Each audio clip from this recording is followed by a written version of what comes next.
వాసుకి దొరికింది. పాముల రాజు వాసుకి దొరికితే వెళ్ళి శివుడికి ఇస్తాడు.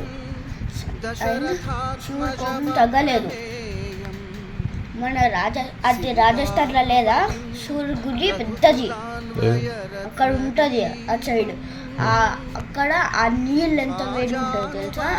ఆ వేడి నీళ్ళలో మట్టి పెట్టుకొని స్నానం చేయాలి. కాళ్ళ నొప్పులు, హార్ట్ అటాక్, క్యాన్సర్ అవన్నీ తగ్గిపోతాయి అన్నీ.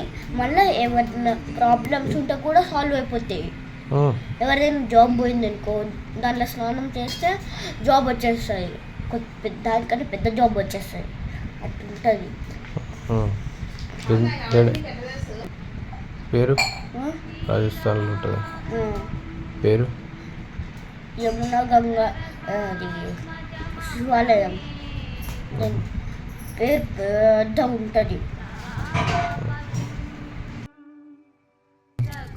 రాముడు, సీతాదేవి, లక్ష్మణుడు ముగ్గురు కలిసి నడుచుకుంటూ అడవిలోకి పోయారు.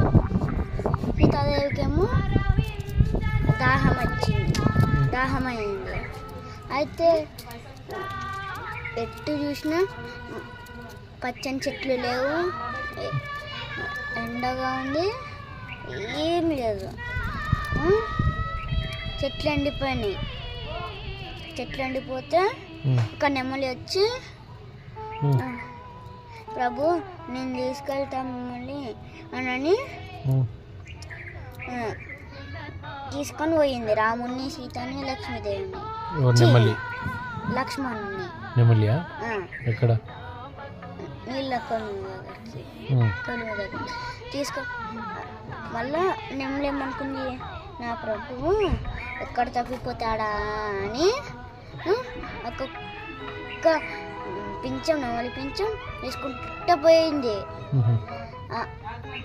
అది అందరు చూసుకుంటా ముగ్గురు నడుచుకుంటూ పోయిండ్రు. పోతే కొలువు వచ్చింది. అప్పుడు నెమలి నుంచి రక్తం వస్తుంది. పింఛలు మొత్తం అయిపోయినాయి.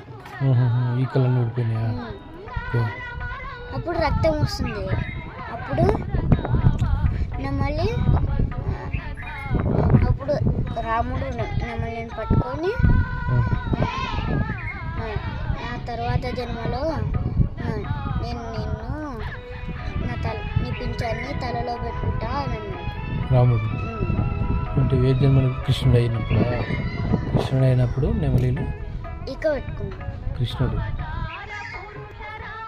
పెట్టుకున్నాడు.